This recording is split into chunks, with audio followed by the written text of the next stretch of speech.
Montessori deyir ki, hər kəsin özünün öyrənmə sürəti var.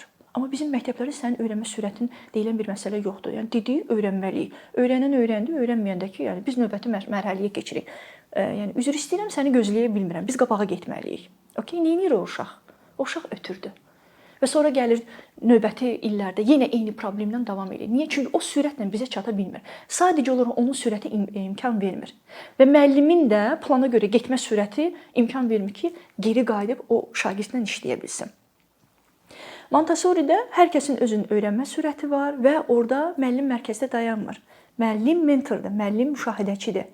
Hər kəs müəllimin qurduğu o atmosferdə özünün marağına uyğun bir nəsnəni tapır, orada inkişaf edir, müəllim qeydlərini aparır, müşahidə edir və uşağın inkişafını izləyir.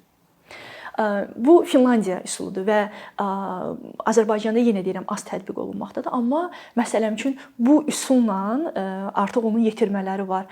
Google-un həm təsisçiləridir. Deyir ki, məsələn bizim üçün Montessori-də təhsil bizə nə verdi? Maraq, öz marağımıza diqqət eləmək, araşdırmaq və yaratmaq.